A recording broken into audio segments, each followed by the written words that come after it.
முதல்ல ஸ்வரூபத்துக்கு விரோதமா இருக்கு, அதனால சரணாகதிக்கு வந்தோம்.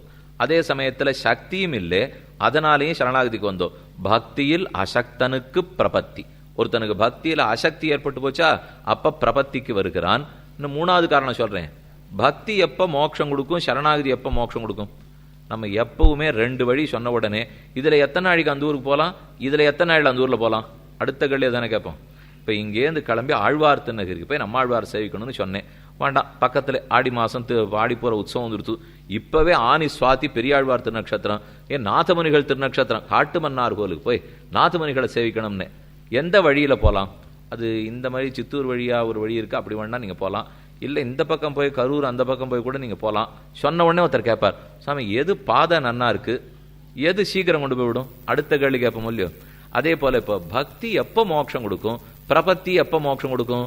பக்தி நம்முடைய பிராரப்த கர்மங்கள் முழுக்க முடிஞ்ச அப்புறம் மோட்சம் கொடுக்கும். பிரபத்தி இந்த பிறவியின் கடைசியில மோட்சம் கொடுத்துரும். இந்த ரெண்டு பெரிய வித்தியாசம். பிராரப்த கர்மங்கள் முடியறதுக்கு எத்தனை ஜென்மங்கள் வேணா பிடிக்கலாம். பிராரப்த கர்மம்னா நம்ம பலத்தை அனுபவிக்க ஆரம்பிச்சிருக்கிற கர்மங்கள், ரொம்ப நாளா சேர்த்து வச்சிருக்கோம் பெரும் மூட்டை, அதுக்கு சஞ்சித கர்மம்னு பேர். அந்த மூட்டையிலேருந்து பெருமாள் கொஞ்சம் கொஞ்சமா எடுத்து பிரசாத விநியோகம் பண்ணுவார். இந்தா இதை ஆரம்பி இதை ஆரம்பி இதை ஆரம்பி. நிறைய கங்காள நிறைய அக்காரடிச்சல் பண்ணி வச்சிருப்பா. கோவில்ல பரிசாரகர் பிரசாத விநியோகம் கொடுக்குறாரோ இல்லையோ, இவ்வளவு பெரிய கங்காளத்தை தூக்கின்னு வர முடியாதே, அதனால கையில ஒரு கூடையை வச்சுட்டு அதில் எடுத்து போட்டுப்பார். கிடுக்கிடுன்னு எல்லாரும் கொடுப்பார். ஒரு 100 பேர் கொடுத்து முடிச்சோடனே கூட தீர்ந்து போயிடும், திரும்ப அனுப்பிச்சு விடுவார், இங்கேருந்து போகும். இதே போல நமக்கு ஒரு பெரிய மூட்டை சஞ்சித கர்மான்னு இருக்கு. அதுலேருந்து இவ்வளவு எடுத்து பெருமாள் இந்தா இதை அனுபவிச்சுட்டு வான்னு பிரசாதம் கொடுப்பார். ஒரு 100-120 ஜென்மம் ஆகும். அதை அனுபவிச்சு முடிச்ச அப்புறம் ஓ ஆச்சு அப்படி நம்ம மூச்சு விட, கங்காளம் இருக்கு நீ ஏன் கவலைப்படுற, உள்ள நிறைய வச்சிருக்கேன், இந்த அடுத்த கூட பிராரப்த கர்மா எடுத்து கொடுத்துருவார். பெருமான் என்ன பண்றார், நாம போய் பெருமாள்கிட்ட பக்தி பண்ணோம்னால் சஞ்சித கர்மாவை தொலைச்சிடுவார். அவர் பண்ற நல்லது சஞ்சித்தத்தை முழுக்க போக்கிடுவார்.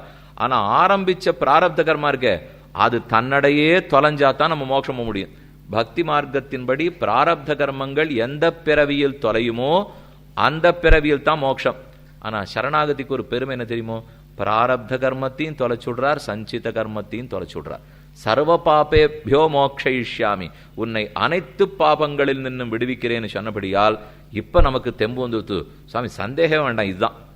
ஆக பக்தி பிரபத்திகள் என்ன 2 மார்க்கம் இருக்க, அதிலே பக்தி மார்க்கம்ங்கிறது பிராரப்த கர்மங்கள் தொலையும் போது மோட்சம் கொடுக்கும். ஆனா சரணாகதி இந்த பிறவியினுடைய கடைசியிலேயே மோட்சத்தை கொடுத்துரும். இதைத்தான் காஞ்சி தேவப்பெருமாள் திருக்கச்சி நம்பிகள் மூலமாக ராமானுஷருக்கு அருளி செய்த 6 வார்த்தைகள்னு ரொம்ப பிரசித்தமா கேள்விப்பட்டிருக்கீங்களோ இல்லையோ. அகமேவ பரந்தத்துவம் தர்சனம் பேத ஏவச்ச உபாயேஷு பிரபத்தி சியாத் அந்திமஸ்மிருதி வர்ஜனம் தேகாவசானே முக்தி சியாத் பூர்ணாச்சாரிய சமாஸ்ரயா என்ன 6 வாக்குகளை பெருமாள் தேவப்பெருமாள் கொடுத்திருக்கார். ஸ்ரீநிதிம் நிதிமபாரமர்த்தினாம் அர்த்திதார்த்த பரிதான தீட்சிதம் சர்வபூத சுகிருதம் தயாநிதிம் தேவராஜம் அதிராஜம் ஆசிரயே ஸ்வஸ்தி ஹஸ்திகிரி மஸ்தசேகர சந்தனோது மயி சந்ததம் ஹரிஹி நிஸ்ஸமாப்யதிகமப்யதத்தயம் தேவம் ஔபனிஷதி சரஸ்வதி. குரத்தாழ்வான் வரதராஸ்தவத்தினுடைய ஆரம்பத்திலே பிரார்த்திக்கிறார், வரதன்னா நீதான் வரதன், வரன் ததாதீதி வரதா. காஞ்சியிலே பேரருளாள பெருமாள் சரணம்னு சொல்லணும்னா அவன் திருவடிகளை தான் சொல்லணும். வேதாந்த தேசிகன் சரணாகதி ஞாச தசகத்தில் பண்ணினதே காஞ்சி தேவப்பெருமாள் திருவடிகளில் தான். அப்பேற்பட்ட பெருமாள் கோயில் திருமல பெருமாள் கோவில்னு சொல்றோம் இல்லையோ, அந்த பெருமாள் தான் ராமானுஜருக்கு இருக்கிற சந்தேகத்தை எல்லாம் போக்குறார். சுவாமிக்கு சந்தேகம், சரணாகதி பண்ணா எப்ப மோட்சம் கிடைக்கும்? தேக அவசானே முக்தி சியாத், இந்த தேகம் இந்த பிறவி எப்போது முடியுமோ அப்போது முக்கி. ஆனா பக்தி எப்ப மோட்சம் கொடுக்கும்? கர்மாவசானே முக்தி சியாத், பிராரப்த கர்மங்கள் எப்போது தொலையுமோ அப்ப முக்தி. ஆனா சரீரம் எப்ப தொலையுமோ அப்ப முக்தி சரணாகதி கொடுத்துரும். இப்ப நம்ம முடிவு பண்ணிட்டோம் சுவாமி, அப்ப நிச்சயமா சரணாகதி மார்க்கம் தான். ஏன்னா இப்பவே வேற கிடைக்குங்கிறீரே, அதனால இப்பவேன்னு இப்ப இல்ல, சரீரம் முடியச்சே இப்பவேன்னா கிட்டக்கே வர மாட்டா. இப்பவேன்னுட்டா இப்ப என்ன வெளியில போறச்சேவா இல்ல நாளைக்கா நாளைக்கா, அதெல்லாம் இல்ல. இப்பவேன்னு சொன்னா சரி, இந்த சரீரம் என்னைக்கு கீழே விழுறதோ அன்னைக்கு. அப்ப அடுத்த பெருமை என்றோ கால விளம்பித்து முக்தி கொடுக்கிறது பக்தி.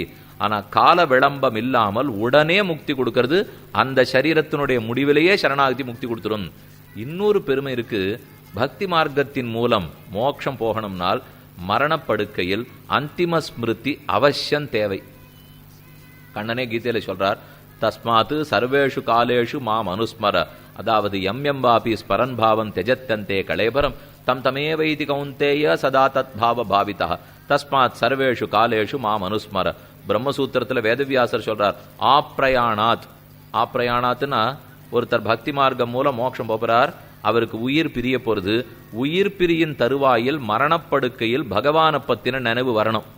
அவர் எதை நினைச்சுண்டு உயிரை விடுறாரோ அதுவா அடுத்த ஜென்மத்துல பிறந்துருவார். பகவானை நினைச்சுண்டு உயிரை விட்டார்னா மோட்சத்து படுவார். ஏன் ஜடபரதருடைய கதை கேள்விப்பட்டிருப்பீளே, ஒரு மான நினைத்து கொண்டு உயிரை விட்டார், அடுத்த பிறவி மானாவே பிறந்துட்டார். இது ஒரு உபன்யாசத்துல சொல்லியிருந்தேன்.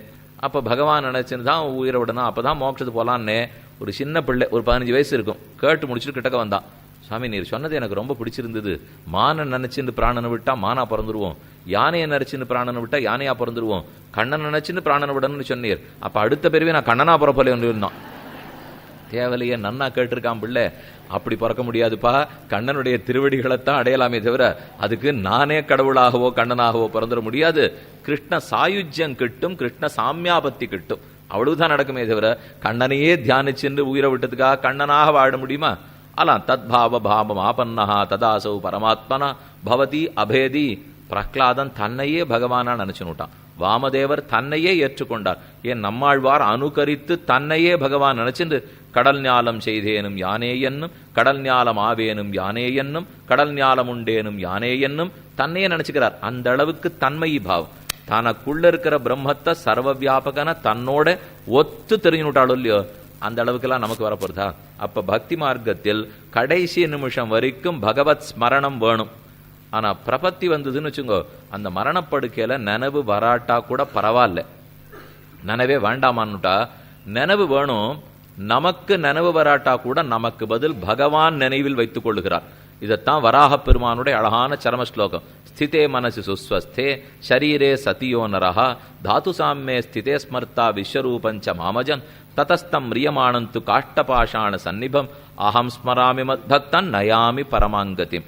நீ நன்னா இருக்கிற வேளையிலே உன் மனசு ஒழுங்கா இருக்கு, உடம்பு ஒழுங்கா இருக்கு, புத்தி ஒழுங்கா இருக்கு, இந்த சமயம் என்கிட்ட சரணாதி பண்ணிடு. அப்பொழுதைக்கு இப்போதே சொல்லி வைத்தேன் அணிபொழில் திருவரங்கத்தம்மானேன்னு போசரம் இல்லையோ. என்னைக்கோ படுத்துட்டு இருக்க போறேன், மரணப்படுக்கையில என்ன நினைவுன்னு தெரியல, நினைவு தப்பி போயிட்டா அந்த சமயத்துல உனக்கு நினைவு தப்பி போயிடுத்தே அவ்வளவுதான், மோட்சம் இல்லைன்னு ஒரு பெருமாள் பக்தி மார்க்கத்தில் இருந்தா. ஆனா சரணாகதியில் நினைவே வராம படுத்துனா கூட அகம் ஸ்மராமி மத்பக்தம் நயாமி பரமாங்கத்தியம், நான் ஞாபகம் வச்சுன்னு உனக்கு மோட்சத்தை கொடுக்கிறேன். அப்ப இது ரொம்ப சுலபமா இருக்கும் இல்லையோ. ஏன்னா நம்ம கிட்ட பொறுப்பு இருக்கிறத விட இந்த பொறுப்பு அவர்கிட்ட விடுறது நல்லது இல்லையோ. அதனாலதான் பக்தியை காட்டிலும் சரணாகதி தேவை. இது நாம ஞாபகம் வச்சுக்க வேண்டாமா, அவரே ஞாபகம் வச்சுப்பறான். இதை சொல்லி முடிச்ச உடனே என்ன சந்தேகம் வந்துரும்னா, சட்டுன்னு ஒருத்தர் எழுந்திருந்து கேட்டார், சுவாமி அப்ப என் பிராணம் போற சமயத்துக்கு பெருமாள் ஞாபகம் வந்துட்டா நான் என்ன பண்ணுவேன்னார். இப்ப யாரும் பெருமாள் ஞாபகம் வந்துடுத்துன்னா மறந்து படுன்னு சொன்னாலன்னா, மறந்தா தப்பில்லேன்னு விஷயமே தவிர ஞாபகம் வந்தா ஓ ஞாபகம் வந்துடுத்தே இப்ப எப்படியான அதை தொலைச்சாகணுமே அவரை நினைச்சுக்கப்படாதேன்னு ஒண்ணு நம்ம தவிக்கவே வேண்டாம். ஞாபகம் வந்தா தாராளமா ஞாபகத்தில் வச்சுக்கலாம். இன்னொன்னு பாருங்க, சட்டத்துக்காக ஞாபகம் வராட்டாலும் மோட்சம்னு சொன்னாலே தவிர ஒரு பிரபன்ன ஞாபகம் இல்லாமலா போடுவான். இத்தனை தூரம் அந்த பெருமாள் இவருக்கு நன்மை பண்ணியிருக்கார், அவனுக்கே நான் அடிமை, அவனுக்கு பரதந்திரன், அவன் சுவாமி, அடியன் தாசன். இந்த நினைவு இருக்கிறவன் எப்பவுமே அவரைத்தான் நினைச்சுட்டு இருக்க போறானே தவிர ஒரு நாளும் கடைசி நிமிஷத்துல மறந்து போட மாட்டான். போனாலும் தப்பில்லை, அதுக்கு இருக்கிற பெருமை சொல்றதுக்காக இது சொல்லப்பட்டதை தவிர மறக்கணுங்கிறதுக்காக அல்ல. அப்ப பக்தியை காட்டிலும் பிரபத்திக்கு எத்தனை விதத்துல மேன்மை இருக்கு. என்னுடைய சொரூபத்துக்கு விரோதமா இருக்கு பக்தி, ஆனா சொரூபத்துக்கு அனுகுணமா இருக்கு பிரபத்தி. அடுத்து எனக்கு பண்றதுக்கு ரொம்ப கஷ்டமா இருக்கு பக்தி, ஆனா பண்றதுக்கு ரொம்ப சுலபமா இருக்கு பிரபத்தி. அடுத்து எப்ப மோட்சம் கொடுக்கும்னு சீர்தூக்கி பார்த்தால் இது பிராரப்த கர்மங்கள் தொலைஞ்சாத்தான் மோட்சம் கொடுக்கிறது பக்தி, ஆனா அந்த தேகம் தொலைச்சேவே மோட்சம் கொடுக்கிறது பிரபத்தி. அடுத்து கடைசி நிமிஷத்துல ஞாபகம் இருக்கணுமாமே, அந்திம ஸ்மிருதி வேணுங்கிறது பக்தி, ஆனா அந்திம ஸ்மிருதி தேவையே இல்லை, இல்லாட்டாலும் மோட்சம் கிடைக்குங்கிறது பிரபத்தி. ஆக மொத்தத்துல முடிவு பண்ணிட்டேன் சுவாமி, இனிமே பிரபத்தி மார்க்கம்தான். சரணாகத்தின் முடிவு பண்ணிட்டார், எல்லாம் சரிதான். ஆனா கூடவே ஒரு பயம் இருந்துட்டே இருக்கும். பக்திக்கு துளி சுவாதந்திரியம் இருக்கலாம், சரணாகதிக்கு சுவாதந்திரலேசம் இருக்கக்கூடாது. அவரே தான் உபாயம், உபாயம் என் கையிலேயே கிடையாது, அவனே உபாயம்னு ஏத்துக்கணும். அப்பதான் பிரபத்தி எப்போதுமே சிறக்கும். அப்ப பக்தியிலிருந்து பிரபத்திக்கு ஏன் வரும்னு கூட பார்த்துட்டோம். முதலேருந்து என்னென்ன கேள்விகள்னு ஞாபகம் வச்சுங்கோ. நான் யாருன்னு பார்த்துருக்கோம், எனக்கு புருஷார்த்தம் எதுன்னு பார்த்தோம், புருஷார்த்தத்தை அடைய விடாம தடுத்துட்டு இருக்கிறது எதுன்னு பார்த்தோம். புருஷார்த்தத்தை அடைவிக்கும் உபாயங்கள் எதுன்னு பார்த்தோம். அந்த உபாயம் பக்தி பிரபத்தின்னு தெரிஞ்சுட்டு அதுல பக்தியை விட்டுட்டு ஏன் பிரபத்திக்கு வரணும் அப்படிங்கிறதையும் பார்த்துட்டோம். இப்ப அடுத்தது யார் பிரபன்னன்? இதெல்லாம் ரொம்ப சரியா போச்சு. நாங்கள்லாம் முடிவெடுத்தாச்சு சுவாமி, இனிமேலாம் ஒன்றும் குழப்பமே கிடையாது. நாங்க எல்லாரும் பிரபத்தி மார்க்கத்துக்கு வந்துட்டோம், சரணாதி மார்க்கத்துக்கு வந்துட்டோம். ஆனா எங்களுக்கு எல்லாம் நிறைய சந்தேகம் இருக்கு. யார் பிரபத்தி பண்ணலாம், எப்ப சரணாதி பண்ணலாம், எப்படி சரணாதி பண்ணலாம், எங்க போய் பண்ணலாம், எந்த படிகள்ல பண்ணலாம், எந்த பலத்துக்காக பண்ணலாம், நிறைய கேள்வி. ஒரு சொல்லி முடிக்கிறதுக்குள்ள 10 கேள்வி. அதுக்கு மட்டும் நம்ம கிட்ட குறைச்சலே இருக்காது. ஒரு வார்த்தை சொல்லி முடிக்கட்டும், 100 பேர் 100 அபிப்பிராயம் உடனே சொல்லிடுவா. முடிவு சொல்றாளோ இல்லையோ அபிப்பிராயங்கள் மட்டும் குறவே இல்லை. நம்ம வீட்டிலேயே கூட ஏதான ஒரு கட்டம் இருக்கா, இப்படி பண்ணுங்களேன் அப்படி பண்ணு. ஒரு உடம்பு வந்ததுன்னா 100 வைத்தியர் ஆளாளுக்கு சொல்லுவா, 100 மாத்திரை சொல்லுவா. நம்ம இது இத்தனையும் சாப்பிட்டோம்னா அதுவே வியாதி ஆயிடும். அதனால ஒருத்தர்ட்டையும் கேட்காம பேசாம வைத்தியோ நாராயணோ ஹரிஹி மருத்துவனாய் நின்ன மாமணி மன்னன் இருந்தா தப்பிக்கலாம். அதை விட்டுட்டு இப்ப எல்லாரும் ஒன்று வச்சுட்டு இருக்கா. முதல் அபிப்பிராயம் கேட்டேன், 2வது வைத்தியர் இடத்துல போய் 2வது அபிப்பிராயம் வாங்குறதுன்னு இப்போ ஒன்று வச்சுருக்கீங்களோ இல்லையோ, வேணும்னா 100 அபிப்பிராயம் கூட வாங்கிக்கலாம். எத்தனை பேர்கிட்ட எத்தனை வேணா வாங்கலாம். அதெல்லாம் போக போக குழப்பத்துல தான் முடியும். இப்ப முடிவு பண்ணிட்டோம், சரி சரணாகதி தான். ஆனா எல்லா சந்தேகங்களும் இருக்கு. சரணாகதி எந்த காலத்துல பண்ணணும், சரணாகதி எந்த தேசத்துல பண்ணணும், சரணாகதியை யார் பண்ணணும், சரணாகதி என்ன நியமத்திலே என்ன கிரமத்தோட பண்ணணும், சரணாகதி பண்ணா என்ன பலத்துக்காக பண்ணணும். பிள்ளதோகாச்சாரியார் ரொம்ப ஆச்சரியமா சாதித்தார். இதற்கு தேச நியமமோ கால நியமமோ அதிகாரி நியமமோ பிரகார நியமமோ பல நியமமோ இல்லை. இது எதுவுமே இதுக்கு கிடையாது.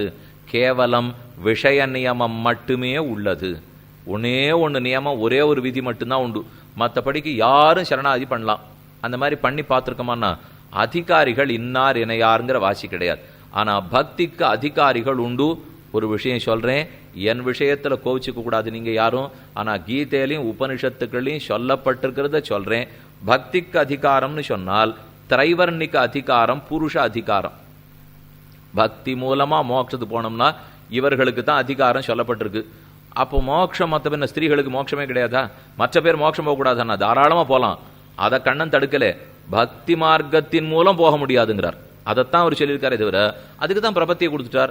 யாரும் சொல்லலாம், யாரும் சரணம்னு சொல்லலாம், யாரும் மோட்சத்துக்கு போகலாம். உடனே சந்தேகம் வரும், பார்த்தீங்களா ஓர வஞ்சன கண்ணனுக்கே திரைவர்ணிகர்கள் ஆண்கள் மட்டும்தான் போலான்னு சொல்லியிருக்கார். எங்களெல்லாம் பார்த்தா கண்ணனுக்கு பிடிக்காதான்னா நினைச்சுக்காதீங்க. நேர நாதத்வாரக்காக வாங்கோ, யாரை பிடிக்கும்னு அங்க பார்த்தா தெரிஞ்சு விடலாம். எல்லாரும் ஒரே மண்டபத்துல தான். இப்ப இந்த இடத்துல பெருமாள் எழுதிருக்காருன்னா அதுக்கு முன்னாடி இவ்வளவு பெரிய மண்டபம் இருக்கும். இதுல ஒன்றும் பெரிய மனுஷன் கோட்டீஸ்வரன் அவன் இதெல்லாம் ஒன்றும் வித்தியாசமே கிடையாது. இதை போல 2 கதவு இருக்கும். கதவுக்கு வெளியில மொத்த பேரையும் அடைக்கிறாமல் அடைச்சி வச்சிருப்பா. ஒரு நிமிஷம் கதவை தரப்பா, தட தட தட தடன்னு மொத்த பேரும் உள்ள ஓடி வந்து நின்றுப்பா. எல்லாரும் அப்படியே 20 நிமிஷம். அந்த பெருமாள் 20 நிமிஷத்துக்கு மேல நிற்க மாட்டார். ஏன்னா அவர் கால் ரொம்ப வலிக்குமா. கண்ணன் சின்ன குழந்தை, வல்லபாச்சாரிய சம்பிரதாயத்தின்படி இது நடக்கிறது இல்லையோ, அவருக்கு கண்ணன் எப்பவுமே குழந்தை. அதனால 5:30 மணிக்கு கதவை தரப்பா 5:50க்கு சாத்திடுவா, 7:30 மணிக்கு கதவை தரப்பா 7:50க்கு சாத்திடுவா, 9:30 மணிக்கு கதவை தரப்பா 9:50க்கு சாத்திடுவா, 11:30க்கு திறந்தா ராஜபோக் சாப்பிடுவார். நிறைய இவ்வளவு பெருசு பாதுஷா, ஒரு 16 பாதுஷா. அதை பார்த்தாலே நமக்கு வயிறு ரொம்பி போடும், அவ்வளவு பெரிய பாதுஷா. அவர் பலம்பலமா வீசையா நெய், குடங்குடமா பால், விதவிதமா சக்கர பொங்கல் எல்லாத்தையும் சாப்பிடுவார். 11:50க்கு தூங்கி போடுவார். சாமி இவர் கார்த்தாலேருந்து இப்ப என்ன பண்ணார்னா சாப்பிட்டார் தூங்கினார். அது கொஞ்சமான வேலை பார்க்க வேண்டாமா? என்னைக்கோ கீதையை சொல்லி வேலையை பார்த்துட்டார். அதுக்கு இப்ப ஓய்வு எடுத்துட்டு இருக்கார். எந்தெந்த ஒரு ஜீவன் பக்தன் தன்னை அடைவனான்னு காத்து கொண்டு பெருமாள் நிற்கிறாரோ இல்லையோ, அங்க போய் பார்த்தீங்கன்னா ஓரவஞ்சனை என்னன்னு தெரியும். அதாவது எல்லாரையும் ஒன்னத்தானே ஓட விடுறா. அப்ப இந்த மேடைக்கு பக்கத்துல இவ்வளவு பெரிய இடம் மட்டும் கட்டி வச்சிருக்கா. அங்க மட்டும் ஸ்திரீகள் வரலாம். மொத்த புருஷாலும் பின்னாடி தான் இருக்கணும். எல்லா புருஷர்களையும் பின்னுக்கு தள்ளிவிட்டார். கண்ணன் ஸ்திரீகளுக்கு மட்டும் தன் கிட்டக்க இடம் கொடுத்து விட்டார். சுவாமி இது ஓரவஞ்சனை இல்லையா? என்னத்தையோ ஓரவஞ்சனைன்னு சொல்லியிருந்தா துவாரகையில ஒரு புருஷன் எப்பேற்பட்ட வித்வானா இருக்கட்டும், அவன் சதுர்வேதத்தை பாராயணம் பண்ணின சதுர்வேதியா கூட இருக்கட்டும், தப்பித்தவரை இந்த வழிக்குள்ள வர முடியாது. ஒண்ணுமே தெரியாத ஒரு எடைப்பெண்ணா இருக்கட்டும், ஆனந்தமா அந்த வழியில போய் பெருமாளை சேவிச்சுட்டு வரலாம். இப்ப இதுதான் ஓரவஞ்சனை. ஏன்னா அவருக்கு யாரை பிடிக்குமோ அவரை கிட்டக்க வச்சுக்க போறார். அவருக்கு யாரெல்லாம் சுமாரோ சரி பின்னாடி இருந்து சேவிங்கோ அப்படின்னு அங்கேயே தள்ளி விட்டுடுறார். அதனால பக்திங்கிறதுக்கு திரைவர்ணிக அதிகாரம். இந்த 3 பேர் இதை கண்டு நம்ம மனம் ஒன்றும் வெதும்பிப்பட வேண்டாம், கோவப்படவே வேண்டாம். ஏன்னா திரைவர்ணிக புருஷர்களும் இப்ப ஒன்றும் பக்தியெல்லாம் பண்ணிவிடுறதாவே தெரியல. நீங்க எதுக்கு இப்ப ஸ்திரீகள் மட்டும் வருத்தப்படணும்னா, என்னமோ ஆண் பண்ணுட்டா போலையும் அவர் எல்லா சாஸ்திரத்தையும் கத்து அப்படியே பக்தி மார்க்கத்தால மோட்சம் போயிட்டா போலையும் ஒண்ணுமே இல்லையோ எங்களுக்கு அதிகாரமே கொடுக்காத பட்டால காயத்ரி மந்திரத்தை சொல்லக்கூடாதுன்னுட்டா, வேதத்தை சொல்லக்கூடாதுன்னுட்டா, ரொம்ப வருத்தமா இருக்குன்னா அதை ஆணும் சொல்லலையே, அப்புறம் எதுக்கு இவர் வருத்தப்படணும்? அவர் என்னமோ சொல்லலாம்னு சொல்றவன் சந்தியாவந்தனம் பண்ணிட்டா போலையும் சொல்லலாம்னு சொன்னவன் காயத்ரி மந்திரமா சொல்லிட்டார். ஒரு பஞ்சாதி அத்தியனம் பண்ணல, காயத்ரி மந்திரத்தை ஒழுங்கா எந்தெந்த மாத்திரையோட சொல்லணும்னு கூட தெரியாது, 23 எழுத்தா 24 எழுத்தா 25 எழுத்தா தெரியாது, 10 தரம் ஏதோ இதை 10ன்னு எண்றதுக்கு தெரியும், அவ்வளவுதான் தெரியுமே தவிர இது என்ன மூச்சை எங்க இழுக்கணும் எங்க நிறுத்தணும் எங்க விடணும்னு தெரிஞ்சுட்டு இருக்குமா? நிஜமா சூரிய மண்டல மத்தியவர்த்திய மனசுல தேய்க்குன்னு ஒண்ணும் இல்லை. ஏதோ சந்தியாவந்தனம் 2 தீர்த்தத்தை சேர்க்கணும்னு சொல்லியிருக்கா, சேர்த்தமா 10 தடவை கிடுகிடுன்னு பண்ணமா, இவ்வளவுதான் இருக்கு. அதனால எல்லாருமே இப்ப பிரபத்தி தான். இது அதுங்கிறதுனால ஒத்தருக்கும் சக்தி இல்லை. இது திரைவர்ணிக்கமா புருஷாளா இதெல்லாம் ஒன்றும் கவலைப்பட வேண்டிய தேவையே கிடையாது. அனைவரும் வருவது பிரபத்திக்குத்தான். ஆக கீழே பார்த்தது பக்தியை காட்டிலும் பிரபத்தி எவ்வளவு சுலபமா இருக்குங்கிறத பார்த்துட்டோம். இப்ப கால நியமம், தேச நியமம், அதிகாரி நியமம் உண்டா? அதிகாரிகளுக்கு நியமமே இல்லை. ஏன்னா பக்திக்கு அதிகார நியமம் உண்டு. இன்னார் தான் பக்தி பண்ணலான்னு இப்பதான் விண்ணப்பம் பண்ணேன். ஆனா சரணாகதி யாரும் பண்ணலாம். இந்த அதிகாரிகள்ங்கிற வேறுபாடு இல்லை, எவரும் பண்ணலாம். எங்கே கண்டோம்? கஜேந்திராழ்வான் சரணாகதி பண்ணிருக்கார், ஜட்டாயு சரணாகதி மோட்சத்துக்கு போயிட்டார், யாராரோ விபீஷணன் ராட்சசன் சரணாகதி பண்ணிருக்கார், திரௌபதி பெண்ணு சரணாகதி பண்ணிருக்கார். அப்ப திரௌபதி ஸ்திரீ, ராட்சசன் விபீஷணன், கஜேந்திரன் விலங்கு. விலங்கு சரணாகதி பண்றது, ராட்சசன் சரணாகதி பண்றாருன்னா அப்புறம் நமக்கு என்ன குறை சொல்லுங்க? அப்ப சரணாகதிக்கு அதிகாரிகள் யாரும் பண்ணலாம். இன்னார் இணையார்னு கவலைப்பட வேண்டாம். எந்த வர்ணத்தில் பிறந்தோம், எந்த ஆசிரமத்தில் பிறந்தோம், எந்த கவலையும் இல்லை.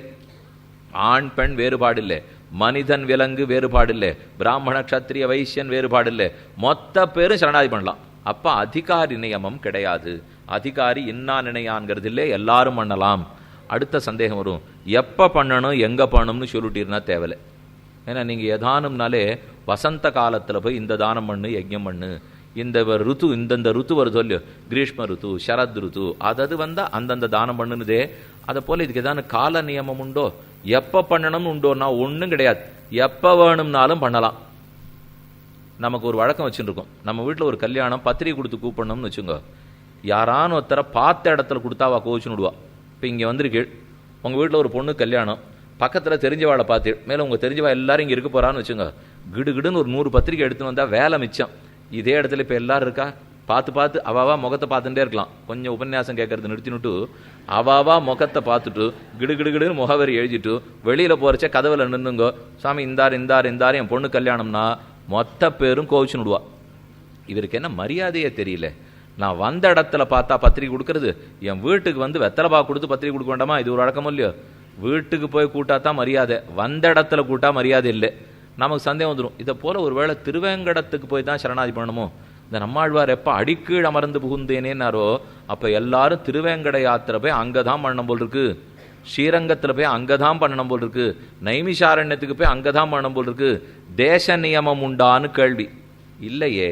விபீஷணன் ராமன் எங்கு வந்தானோ அங்கன்னோ சரணாகதி பண்ணினான். விபீஷணன் அயோத்திக்கு போயா சரணாகதி பண்ணா? கேள்விப்பட்டதில்லை. கஜேந்திராழ்வான் வைகுந்தத்துக்கு போயா சரணாகதி பண்ணார்? கேள்விப்பட்டதில்லை. திரௌபதி துவாரகைக்கு போயா சரணாகதி பண்ணார்?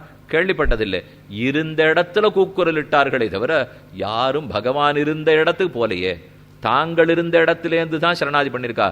அப்ப தேச நியமம் கிடையாது. நாம இருந்தா எவ்வளவு கோச்சு போகும் தெரியுமா? பெருமாள் இப்ப திருப்புல்லாணி கரையில வந்து இறங்கியிருக்கார், சட்டுன்னு விபீஷணன் பக்கத்துல வந்தான், ஒரு தாண்டினா லங்கையிலேருந்து திருப்புல்லாணிக்கு வந்துடலாம். இதே அயோத்திக்கு போறணும்னா சும்மா இருக்கா? உடனே ராமன் சொல்லணும், அது என்ன அயோத்தியில வந்து சரணம்னு சொன்னாம வந்த இடத்துல சரணம்ங்கிற, இதெல்லாம் மரியாதை இல்லை, ஒழுங்கா வந்து சரணாதி பண்ணு அப்படின்னு எப்பவான அவர் சொல்லியிருக்காரா? வந்த இந்த மட்டுமானு பண்ணானேன்னு அவர் காத்துட்டு இருக்கார்.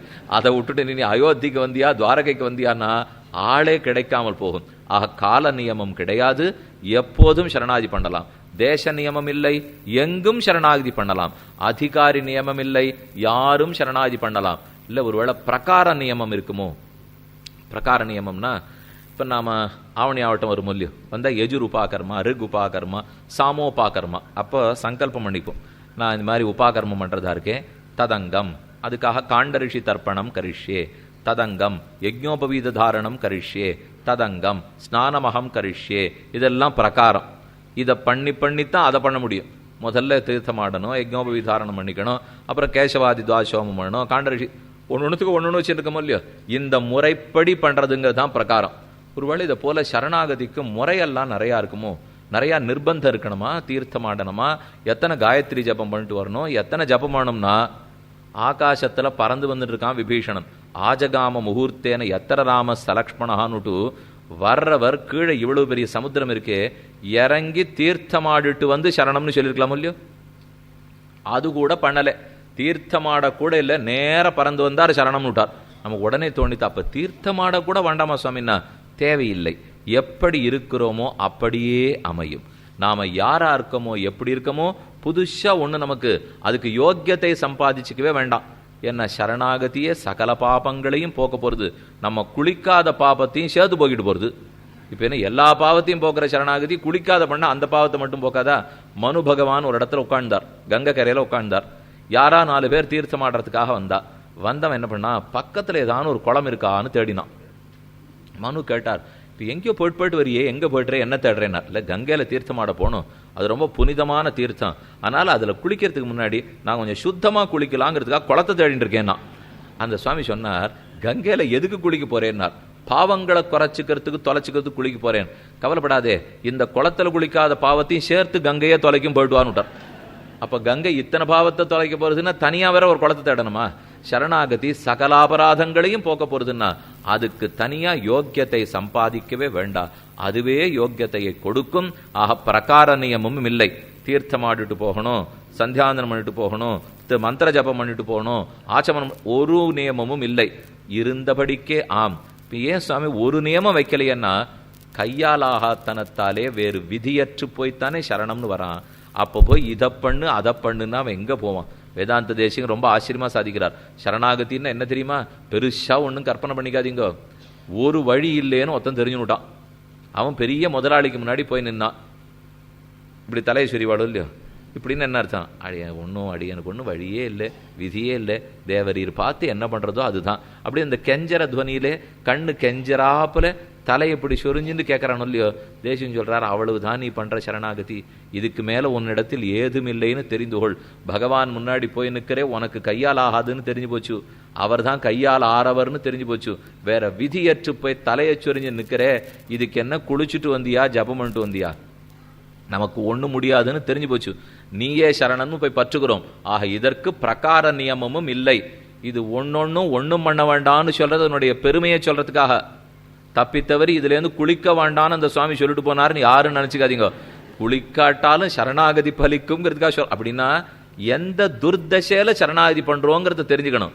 இடத்தை தேடி போக முடியல, காலத்தை தேடி போக முடியல, நான் யாருன்னு பார்க்க முடியல, குளிக்கிற தசை கூட எனக்கு இல்லை, ஆனாலும் சரணம்னு சொல்ல வைக்கிறான்னு இல்லையோ, அதுதான் பெருமானுக்கு இருக்கிற பெருமை. அந்த சரணாகதியும் பலத்தை கொடுக்கறது இல்லையோ. அப்ப பிரகார நியமமும் இல்லை. பலம், எந்த பலத்துக்காக சரணாகதி பண்ணலாம்னா பல நியமமும் இல்லை. எந்த பலத்தை வேணா அது கொடுக்கும். தர்மபுத்திரன் சரணாகதி பண்ணார் ராஜ்யம் கிடைக்கணுங்கிறதுக்காக. திரௌபதி சரணாகதி பண்ணினாள் ஆடை வேணும் புடவை வேணுங்கிறதுக்காக. விபீஷணன் சரணாகதி பண்ணினான் கைங்கரியம் கிடைக்கணுங்கிறதுக்காக. உத்தரை சரணாகதி பண்ணினா கர்ப்பம் காப்பாற்றப்படணுங்கிறதுக்காக. உத்தரையனுடைய கர்ப்பத்தில் பரீட்சித்திருந்தார். அஸ்வத்தாமா அபாண்டவாஸ்திர பிரயோகம் பண்ணிவிட்டான். உள்ள போய் கலக்கிறது கர்ப்பத்தை.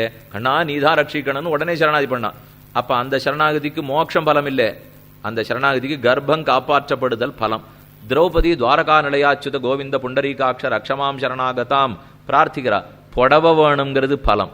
அப்ப சரணாகதி எந்த பலத்துக்காகவும் செய்யப்படலாம், ஆனால் எந்த பலத்துக்காகவும் செய்யக்கூடாது. படலாம்னு தான் சொன்னேன். அதுக்குன்னு நாளைக்கு நான் ஒரு வீடு வாங்குறதா இருக்கேன், போற வழியில வேணா பெருமாள்கிட்ட சரணாகதி பண்ணிட்டு போறேன்னா கொடுப்பார். அவர் பெரிய வீடை கொடுக்க காத்துன்னு இருக்கிறச்சே நம்ம சிறு வீடை கேட்கலாமா?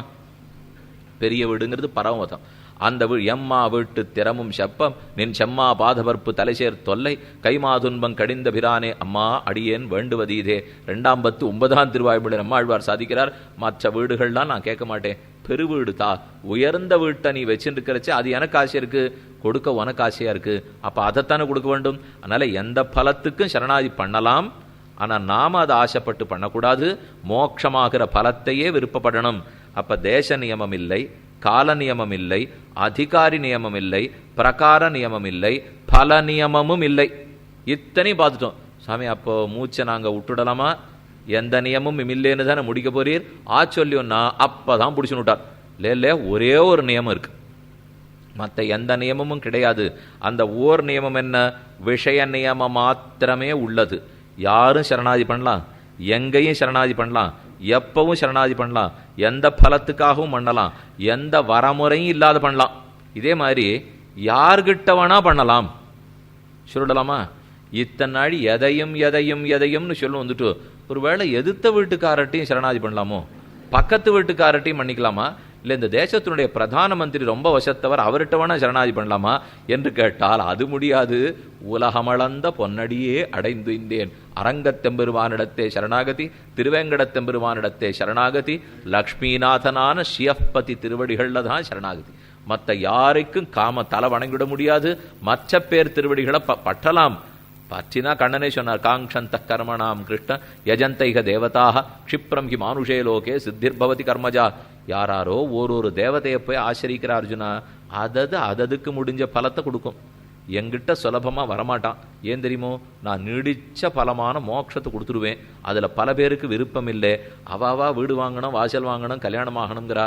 எங்கிட்ட வந்தா மோட்சம் கொடுக்குறேன்னே இந்த பயத்திலே என்கிட்ட வரமாட்டேங்கிறான் அர்ஜுனா. இல்லைன்னா காங்ஷந்த கர்மணாம் கிருஷ்ண யஜந்த இஹ தேவதாக க்ஷிப்ரம் ஹி மானுஷே லோகே சித்திர்பவதி. லோகத்திலெல்லாம் ஷட்டுன்னு ஏதானு ஒன்று பண்ணி அதுக்கு பலமா ஏதானும் லௌகிக பலத்தை வாழ்ந்து போடலான் இருக்கா, கிடைக்கும். அந்தந்த தேவத்தை கொடுக்கும். பின்ன உங்ககிட்ட ஏன் கண்ணா யாரும் வரமாட்டேங்கிறான்னா, நானும் கொடுக்குறேன், ஆனா கொடுத்துட்டு அப்புறம் இங்கே வாழ விட மாட்டேங்கிறேன். அதுதான் வாழ்க்கையெல்லாம் ரொம்ப கஷ்டமா இருக்கு. நான் கொடுக்கறத அங்க கொடுக்குறேன், ஆனா நான் நித்தியமான உயர்ந்த அனுபவத்தை கொடுக்குறேன்னு புரிஞ்சுக்க மாட்டேங்கிறான். அவன் தாழ்ந்த அனுபவத்தை தேடி போகிறான். அப்ப எந்த பலத்தையும் கொடுக்கும், ஆனா நாம அப்படிப்பட்ட பலத்தை தேடின்னு போகக்கூடாது. அப்ப அடுத்த கேள்வியும் பார்த்துட்டோம், எங்கு, எப்போது, யார், எதற்காக, எப்படி, இத்தனை கேள்விகளுக்கும் பதில் கிடைச்சிடுத்து. அப்ப அதிகாரி நியமம் இல்லை, எந்த அதிகாரியும் சரணாதி பண்ணலாம்னு தெரிஞ்சிட்டோமோ இல்லையோ. ஆனா அதை முடிக்கிறதுக்குள்ள ஒண்ணு சொன்னார், பகவானிடத்துல மட்டும் பண்ணணும், ஆனா ஒரு அதிகாரி நியமம் இருக்குன்னார். இத்தனை நாள் யார் வேணா பண்ணலாம்னு சொன்னீரே, விலங்கும் பண்ணலாம், பறவையும் பண்ணலாம், மனுஷன் பண்ணலாம், பெண்ணு பண்ணலாம்னு சொன்னீர், பண்ணலாம். ஆனா இந்த மூணை மட்டும் ஞாபகம் வச்சுங்கோ, இந்த மூணும் இருக்கிறவன் சரணாதி பண்ணலாம். இதுப்பா அதிகாரம் சொல்ல போறார். அதுல முதல் அதிகாரம், சொரூப ஞானம் இருக்கிறவன் தான் சரணாதி பண்ண வரணும். அவன் தான் வருவான், மற்ற பேர் வரமாட்டான்னு வச்சுங்க. யாருக்கு சொரூப ஞானம் இருக்கோ அவன் சரணாகதன். அடுத்தது, யாருக்கு சோகம் இருக்கிறதோ அவன் சரணாகதன். சோகமோ பயமோ இல்லாதவன் சரணாகதிக்கு வரவே மாட்டான். மூணாவது, ஆகிஞ்சன்யமும் அனன்யகதித்துவம் இருப்பவன் சரணாகதன். இந்த மூணு மட்டும் வச்சுங்கோ. இவ்வளவுதான் அதிகாரம். சரணாகதிக்கு அதிகாரம் என்ன? சோகம் இருக்கணும். எப்படி இந்த பாபங்களை போக்கி நான் மோட்சத்துக்கு போறேனோ தெரியலையே, இந்த பெருத்த வருத்தம் இருக்க வேண்டும். இந்த வருத்தமே இல்லாத ஆனந்தமா இருக்கிறவன் சரணாகதியே பண்ண வரமாட்டான். அவனுக்கு பயம் இருக்கணும். இந்த பாபங்களை பார்த்தா ரொம்ப பெருசா இருக்கு, போக வேண்டிய இடத்தை பார்த்தா ரொம்ப அவசரத்துல இருக்கு, என்ன பார்த்தா ரொம்ப தாழ்ந்தவனா இருக்கேன், என்ன பண்ணி மோட்சம் போறேனோ தெரியலையே. இந்த கவலை வருத்தம் இருந்தா தான் சரணம்னே வருவான். இது முதல் தேவை. ரெண்டாவது தேவை சொரூப ஞானம். பகவானுக்கடியேன் பரதந்திரன், பகவானுக்கடியேன் சேஷபூதன், ஆகையால் அவரே என்னை ரட்சிக்கணும், என்ன நான் ரட்சிச்சுக்க கூடாது, அவர் தான் எனக்கு ரட்சகன், அவர் தான் எனக்கு சுவாமி, அவர் நிச்சயம் தாங்குவார். இது ஸ்வரூப ஞானம். இது அவசியம் இருக்க வேண்டும். அப்ப ஸ்வரூப ஞானம் இருந்துதான் சரணாகதி. அடுத்து ஸ்வரூப ஞானம் இருந்துட்டா போருமா, நமக்கு பயம் இருக்கணும். நம்மால போக்கிக்க முடியாது போல் இருக்கே, வேற விதி இல்லையே, வேற வழி இல்லையே, இது இவனுக்கு தெரியணும். மூணாவது தேவை ஆகிஞ்சன்யம் அனன்யகதித்துவம். முதல்ல ஸ்வரூப ஞானம் வேணும்னு சொன்னோம் இல்லையோ. ஆழ்வார் பாட்டில் சொல்றார், யானே என்னை அறியகிலாதே, யானே எந்தனதே என்னிருந்தேன், யானே நீ என் உடமையும் நீயே, வானே ஏத்தும் என் வானவரேரே. நான் யாருன்னு தெரிஞ்சுக்கலே, யானே என்னை அறியகிலாதே. இத்தனை நாள் எப்படி வாழ்ந்தேன் தெரியுமா? யானே எந்தனதே என்னிருந்தேன், அகங்கார மமகாரத்தோடையே கடந்துட்டேன். இப்பதான் தெரிஞ்சுட்டேன், யானே நீ என் உடமையும் நீயே, எனக்கு சுவாமி நீதான், என் சொத்து நினைச்சிருக்கிற சரீரத்துக்கு சுவாமி நீதான். இப்பதான் எனக்கு சொரூப ஞானம் வந்தது. சொரூப ஞானம் வந்த உடனே சரணம்னு வந்துவிட்டேன். அப்ப யானே என்னை அறியலாதே பாசுரத்தை பார்த்தால் சொரூப ஞானம் வந்து சரணாகத்தின்னு தெரிஞ்சு விடலாம். அடுத்தது பயம் வரணும் இல்லையோ. என்ன இந்த சம்சாரம் இப்படி போய் இப்படி கஷ்டப்படுத்துறதே, மோட்சத்துக்கு போமாங்கிற பயம். திருமங்கையாழ்வார் சாதித்தார், ஆற்றங்கரை வாழ்மரம் போல் அஞ்சுகின்னேன்னு பெரிய திருமொழி கடைசியில பாசுரம். ஆத்தங்கரையில் பெரிய பெரிய மரம் இருக்கு பாருங்க, அது பயந்துட்டே இருக்குமா, எப்போ வெள்ளம் வந்து வேரோடு அடிச்சுன்னு போடுவோமோ. அதை போல சம்சாரம்ங்கிற இங்கே சம்சார சாகரத்தில் விழுந்துட்டு சம்சார சாகரம் கோரம் அனந்த கிளேச பாஜனம், எப்போ இதை தாண்டி வரப்புறமோ அபராத சஹசிர பாஜனம் பதிதம் பீம பவார்ணவோதரே அகதிம் சரணாகதம் ஹரே கிருபையா கேவலம் ஆத்மசாத்குரு. இந்த ஆழங்காண மாட்டாத கடல்ல விழுந்துட்டேனே, எப்போ வெளியில வருவேனோ பயம் இருக்கணும். எங்கோ போகணுமே, எப்படி போவேனோ, பிரம்மாவும் ருத்ரனும் மற்ற ரிஷிகளும் காத்துன்னு இருக்காளே, நான் என்னைக்கு போய் சேர போறேனோ, இந்த பயம் இருக்கிறவன் தான் சரணாகதிக்கு யோக்கியத்தையே. ஆழ்வார் சாதித்தார், இருபாடெறி கொள்ளி எறும்பின் உள்ளே போல். ஒரு கட்டை இந்த பக்கமும் எரியறது இந்த பக்கமும் எரியறது, நடுவில் ஒரு கட்டெரும்பு மாட்டி கொடுத்து, இப்படி போனாலும் தப்பிக்க முடியாது, இப்படி போனாலும் தப்பிக்க முடியாது. அதை போலத்தான் நாம ரெண்டு பக்கம் கூர்முனை இருக்கிற கத்திக்கு நடுவில் அகப்பட்டாப்புல நாம் அகப்பட்டு இருப்போம். இந்த பயம் இருந்தா தான் வரவே வருவான். அப்ப ஸ்வரூப ஞானம் இருந்தா சரணாதி பண்ண வரான், பயம் இருந்தா சரணாகதி பண்ண வரான். ஒருத்தர் சட்டுன்னு கேட்டார், சுவாமி அப்ப சரணாகதிக்கு தகுதியே பயந்தாங்கிறீரா? ஆமா, சரணாகதி யாரு தகுதி படைத்தவா? பயம் இருக்கிறவா. சரணாகதி பலம் என்ன? பயம் போடுறது பலம். பயம் இருக்கிறது தான் தகுதி. சரணாகதி ஆன உடனே பயம் படுறது இல்லையோ. அப்ப சரணாகதிக்கு பிரயோஜனம் பயம் போதல், சரணாகதிக்கு தகுதி பயம் இருத்தல். பயம் இருந்தா சரணம்னு வருவான். சரணாகதி பண்ண உடனே பயம் தொலைஞ்சு பட போகுது. ரொம்ப சுலபமா போச்சு சரணாகதி. இப்போ பயம் இருக்கிறவாள்லாம் வந்துட போறா, சரணம்னு சொல்ல போறா, பயம் தொலைஞ்சு பட போறது. நிர்பயோ நிர்பரோஸ்மி. தேசிகன் ஆச்சரியமா சாதித்தார், எனக்கு இனி பயமும் கிடையாது, இனி எனக்கு பாரமும் கிடையாது.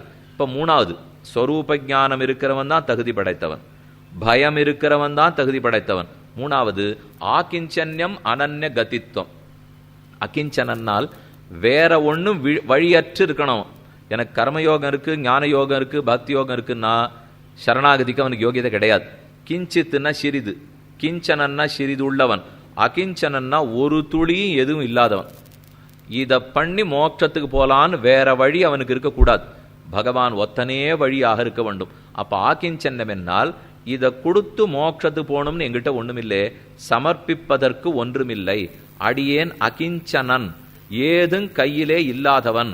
ஆழ்வார் பாசுரத்தில் சாதிக்கிறார், குளித்து 3 அனலையோம்பும் குறிகொள் அந்தணமதன்னை ஒளித்திட்டேன், என்கணில்லை நின்கணும் 10 அல்லேன், கழிப்பதன் கொண்டு நம்பி கடல் வண்ணா கதறுகின்றேன். இது தொண்டரடிப்புடி ஆழ்வார் பாசுரம். கர்மயோகம் இல்லையே, ஞான யோகம் இல்லையே, பக்தி யோகம் இல்லையே, நீ ஒத்தந்தானே என்னை ரட்சிச்சாகணும். என் நேர ஆழ்வார் நம்மாழ்வார் சாதித்தார், நோற்ற நோன்பிலேன் நுண் அறிவிலேன் ஆகிருமினி உன்ன விட்டொன்னும் ஆற்ற கிற்கின்னிலேன் அரவினனை அம்மானே சேத்து தாமரை சன்னலூடு மலர் சிறீவரமங்கல நகர் வீற்றிருந்த எந்தாய் உனக்கு மிகையல்லேன் அங்கே. நாங்குநேரின்னு கேள்விப்பட்டிருப்பீளே, வானமாமலை தெய்வநாயக பெருமான், அவன் திருவடிகள்ல நம்மாழ்வார் சரணாதி பண்ணிட்டு இருக்கார். நோற்ற நோன்பிலேன் கர்மயோகம் இல்லை, நுண் அறிவிலேன் ஞான யோகம் இல்லை. எப்ப இது ரெண்டு இல்லையோ பக்தி யோகம் நிச்சயமாவே இல்லை. ஆளவந்தார் சாதிக்கிறார், ந தர்மனிஷ்டோஸ்மி நச்ச ஆத்மவேதி ந பக்திமான் சரணாரவிந்தே அகிஞ்சனா அகதிஷரண்ய. அடியேன் அகிஞ்சனன், கைமுதல் இல்லை, ஏதும் எங்கிட்ட இல்லே, உன்னையே பற்றினேன். அனன்ய கதித்வம். அனன்ய கதித்வம்னா கைமுதல் ஒண்ணும் இல்லை.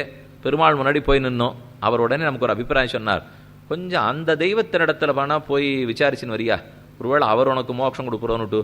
அங்க கதி இருக்கா பாரு, இங்க கதி இருக்கா பாரு, இங்க கதி இருக்கா பாரு. நம்ம பெருமாள்கிட்ட சொன்னோம், இந்த திருவடியை விட்டு எந்த கதியும் எனக்கு கிடையாது, கதி வேறில்லை, இந்த திருவடியே கதி, இங்கிருந்து வேறு கதி இல்லை. இதுக்கு தான் அனன்ய கதித்வம். இதை தவிர வேறு புகழ் இல்லை. தருதுயரன் தடாயேல் உன் சரணல்லால் சரணில்லை, விரை கொழுவு மலர்பொழில் சூழ் வித்துவக்கோட்டம்மானே அரிசனத்தால் இன்னதாய் அகற்றிடனும் மற்றவள்தன் அருள் நினைந்தே அழுங்குழவி அதுவே போன் நிருந்தேனே. பெற்ற தாய் குழந்தைய பார்த்து வெட்டுட போறேன்னு கோவப்படுறா. அந்த குழந்தை உடனே, எப்ப அம்மா நீ என்ன கோவிச்சுண்டியோ, இனிமே நாளிலேருந்து பக்கத்து வீட்டுக்காரி தான் எனக்கு தாய் அப்படின்னு நீங்க எனக்கு சொல்லுமா. அவ வெட்டுறேன்னா அவ ஓங்கி முதுகலை வெப்போ, அதுக்கு அழும். அவ காலை கட்டிண்டு அவ காலை உதச்சுட்டே அழும். அதுக்கு பக்கத்து வீட்டுக்காரி காலை கட்டிக்கிறதுக்கு தெரியவே தெரியாது. இதுதான் அனன்யகதித்வம். உன் திருவடிகளை பற்றினவனுக்கு மற்றொரு திருவடி புகழ் இல்லை. அப்ப கை முதல் ஒன்றுமில்லை, ஆகிஞ்சன்யம் வேறு கதி இல்லை, கத்தியந்தர சூன்யத்துவம். இவை இருந்தால் சரணாகதிக்கு அதிகாரம். அப்ப சரணாகதி பண்றதுக்கு யாரெல்லாம் அதிகாரிகள்? ஸ்வரூப ஞானம் இருக்கணும், பயம் இருக்கணும், ஆகிஞ்சன்யம் அனன்யகதித்வம் இருக்க வேண்டும், இவை இருந்தால் சரணாகதி பண்ணிக்கிறதுக்கு அதிகாரம். இப்போ அடுத்த ஒரே கேள்வி, அடியன் பதில் சொல்ல போறதில்ல, கேள்வியை மட்டும் நீங்க சிந்திக்கிறதுக்காக சொல்லி அனுப்பிச்சிட போறேன். சரணாகதின்னா என்ன? இத்தனை நாள் அதை அடியன் சொல்லவே இல்லை. சரணாகதிக்கு அதிகாரம் ஆறுன்னு பார்த்துட்டோம். சரணாகதி கால நியமம், தேச நியமம், வஸ்து நியமம், பிரகார நியமம், பல நியமம் பார்த்துட்டோம். நான் யார், புருஷார்த்தம் என்ன, உபாயம் என்ன பார்த்துட்டோம். பக்தியை விட பிரபத்திக்கு இருக்கிற ஏற்றம் என்ன. சுவாமி எல்லா கதையும் சொன்னீரே, ஆயிடுத்து 2.25 முன்னாடி இன்னும் சரணாகத்தின்னா என்னன்னே சொல்லலையே என்றால் வாஸ்தவம். இவ்வளவு பீட்டிகை வச்சாத்தான் இனிமே அது என்னன்னே மனசுல புலப்படும். त्वमेव उपायभूतो मेभव इति प्रार्थनामति शरणागति अनन्यसाध्ये स्वाभीष्टे महाविश्वासपूर्वकं तदेक उपायतायाञ्छा प्रपत्ति शरणागति. மோட்சமடைய வேறு மார்க்கம் அடியேனிடத்தில் இல்லை என்கிற தெளிவு ஏற்பட்ட பிற்பாடு நீயே மோட்சமடைய அடியேனுக்கு உபாயமாக இருப்பாய் என்கிற உறுதி கொள்ளுதல் சரணாகதி. இதைத்தான் சம்ஹிதா வாக்கியங்கள் ரொம்ப அழகா சொல்றது. நீயே எனக்கு உபாயமாறு, வேறு உபாயம் எனக்கு இல்லை. இந்த நம்பிக்கை இதுவே நமக்கு சரணாகதியாக கொள்ளப்படுறது. சரணாகதின்னா என்னங்கிற விளக்கத்தையும், யார் எப்படி சரணாகதி பண்ணிருக்காளுங்கிறதையும், சரி நமக்கு இதெல்லாம் வேணும்னு சொன்னீரே, சரண்யனான பகவானுக்கு இருக்க வேண்டிய குணங்களையும் இதெல்லாத்தையும் அப்புறம் நாளைக்கு மாலை விண்ணப்பம் பண்ணுகிறேன்.